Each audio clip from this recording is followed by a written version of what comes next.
you? I'm good. You're well. good. Yeah. You're good. You're happy. Yeah, I'm happy. Yeah, me too to have you here. Ah, thank you. I still cannot believe it. Willem Dafoe, Stasera, Cattelan, signore e signori. Very enthusiastic crowd. That's good. That's the Italian, the flavor, the mood. Warmth, the warmth. But you know it because you're Italian. You're Italian. That's absolutely true. But lately, you've been in LA to receive the. You've been awarded with the star on the Hollywood Boulevard Walk of Fame. Yes. Wow. Yeah. How does it feel? It was a great ceremony. A lot of friends showed up. Some directors that I worked with that I didn't expect to show up for something like that. And it's just, you know, listen, I knew about the star before I was even an actor. So it's one of those weird things where your personal life, you know, intersects with something that you knew previous to being an actor. Yeah. So you meet history somewhere. Yeah. And also, I'm aware that that thing is going to outlive me. It's going to be there. It's going to leave. I'm going to be gone. After you. Yeah, of course. Well deserved, anyway. Well deserved. Because, I mean... Maybe that's not a nice thought, but it did occur to me. No. Abbiamo anche l'immagine, guardate, di Willem Dafoe che mette la sua mano sulla stella, sull'Hollywood Boulevard. Nel momento della posa. I'd like to talk about this new movie, Povere Creature, in Italian. Poor Things is the original title. I've seen the movie, and then I was driving back home, and I was thinking about this interview, and I was thinking, how can I describe this movie? How can I talk about this movie? Go. It's up to me? It's up to me? Okay, so I'm gonna try to explain to the audience what the movie is about and what I got from the movie. I'm watching. Una tensione dall'esame della maturità a scuola che non avevo questa tensione. I'll try to do it in Italian because I think it's better for the audience to... Okay. Capisco. Esatto, Willem capisce. Allora, fatemi bere un po' d'acqua prima. È la storia di un chirurgo, uno scienziato, che crea questo nuovo essere umano. I can act it out for you.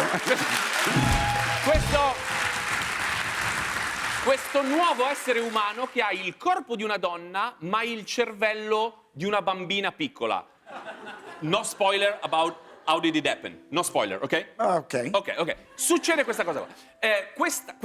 Questa donna con il cervello di una bambina piccola ha la necessità di scoprire il mondo. So I think the movie talks about the willing for freedom and the need to discover the world and live without overstructure. That's an interpretation. What's cool about it is you've got this woman that's in the body of a 35-year-old woman. But she's got a child's brain in the respect that she learns very quickly. Yeah. And she's not socially conditioned. So everything she experiences in a very direct way. Yeah. It's not influenced by her being in the society. It's like her life is starting all over again. So she's both naive, but she's also the wisest person in the world because she doesn't have these things that affect her thinking. So she's an extraordinary creature.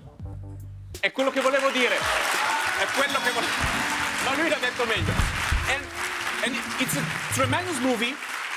The cast is brilliant. Yourself, of course. Thank you. Emma Stone did a great job. She's because fantastic. She had to physically and verbally do a great job. How did it go? Great. I mean, she's a wonderful, talented actress, and she's worked with this great director, Yorgos Lanthimos, before. So they had a shorthand. They're very close. She's really something of a muse for him these days, I would say. And it's all centered on her. But it's a beautiful role. If you can imagine that in the course of the film, you see her learn. You see her also develop physically, because when she starts out, it's like starting out from zero. So in the beginning, she's walking like a child. Her syntax of speech is like a child. And then slowly, not so slowly, she quickly... she developed like... develops.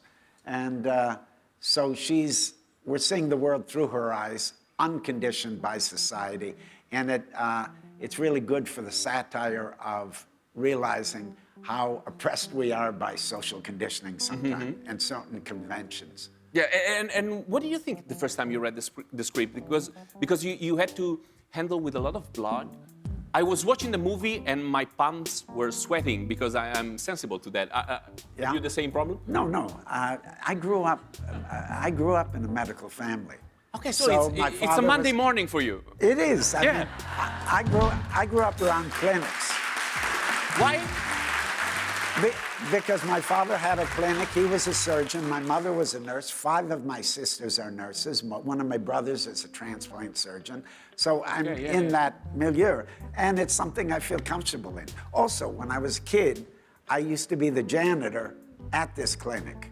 So I took out the garbage every day, I cleaned the floors, I was used to Little helper. fluids and Yeah. blood and Okay, so syringes. and kind of used to it. Yeah. Yeah, it feels like home. It's home. Feels like home. Yeah, It's home. it feels like home. And in the movie, yeah, your character requires, I heard, like a 3 hours special makeup. Yes. What do you think while having every day these 3 hours makeup? What happens in your brain? You know, you use it as a period to prepare, I guess.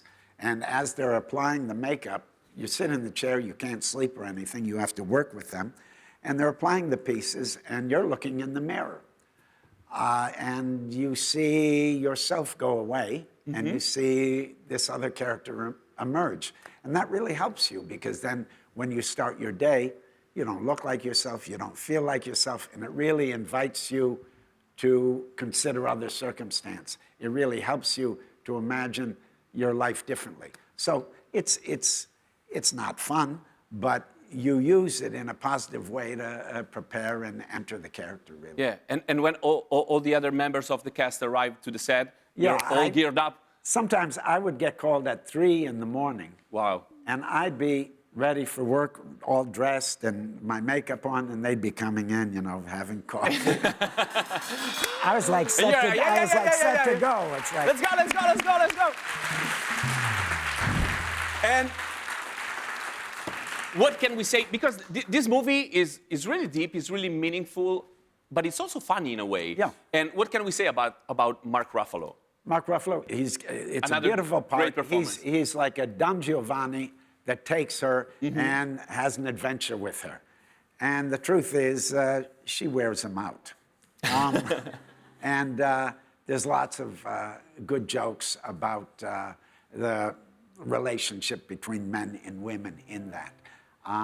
It's written beautifully. He does a beautiful job. It's unlike, it's a character unlike he plays usually. He usually plays a sensitive, you know, fatherly kind of character. Yeah. This guy is not so cool. Yeah, not a good He's guy. full of Not himself, a good guy. Yeah. Full Let's of say that. himself. Don Giovanni has an inflated sense of, you know, himself.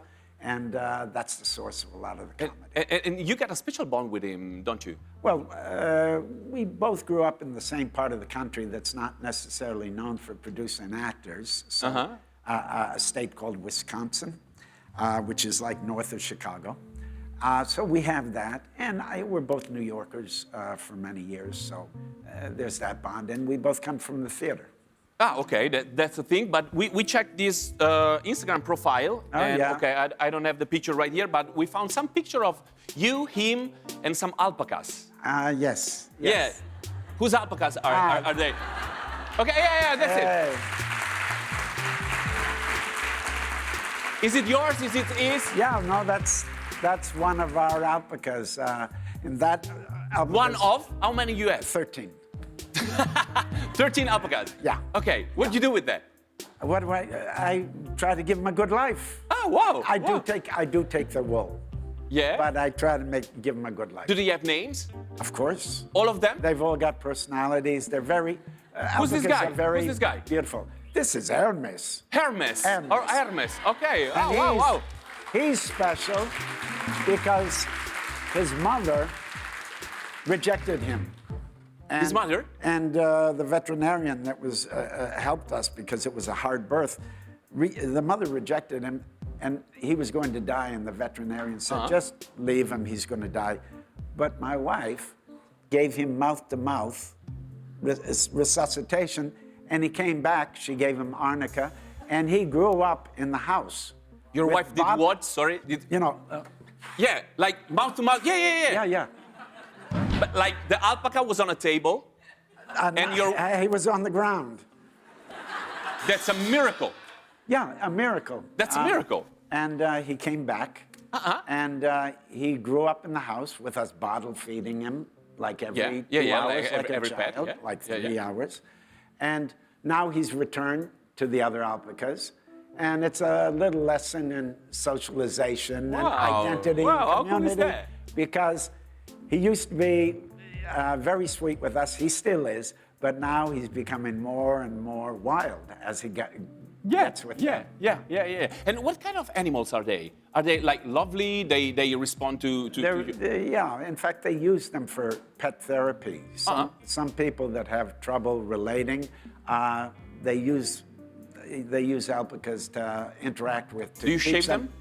Yeah, you have to. In the summertime, for Italy, I mean, they're from the Andes, so it gets very hot in the summertime. In fact, I spritz them. Is there wool like? It's very beautiful wool. Yes. Yeah. They use it to do like jumpers and stuff like that. Yeah. Yes. Everything. Yeah, comforters. Do you have a jumper made with wool of Hermes? It's a coming. It's a coming. Okay, it's coming. I want to see the picture. Well, I'd like to see the picture, but you don't have any social media, right? No. You don't have any, but are you? No, it takes too much time, and I'm not down with it. I mean, I'm busy enough trying to make movies. Yeah. That's a great point. But are you familiar with memes? Yes. Yeah. You know, because people send me stuff. Yeah, but there's this thing I've always and some wondered. really funky stuff. Okay. And, yeah. That's another thing I wanted to see one time. Because you did a great movie. You're a tremendous actor. And there's this thing I always think about. The work you have to do your job well, how deep you dig into your soul to deliver the perfect performance. And then people use your best facial expression, the one you've been working on it for months and months, to do memes. How do you feel about that? First of all, I got to correct you. I never work on facial expression. You don't? No, that's my face is the last thing I think about. You know, you concentrate on doing things. You don't concentrate on what you're showing. Okay, so they can do memes if you don't work about it. Yeah. So it's perfectly fine.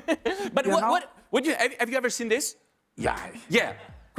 They use it for different things. Which movie was it? It's from At Eternity's Gate, where I played Vincent Van Gogh. Which is a great expression. You're looking up.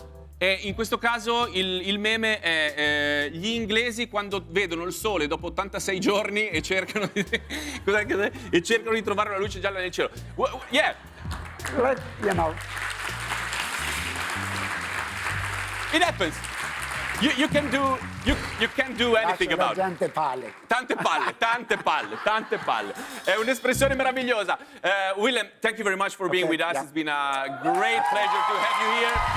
Il 25 di gennaio esce nei cinema Povere creature, Poor Things. Andate a vederlo, è un film incredibile. Grazie mille a Willem Dafoe.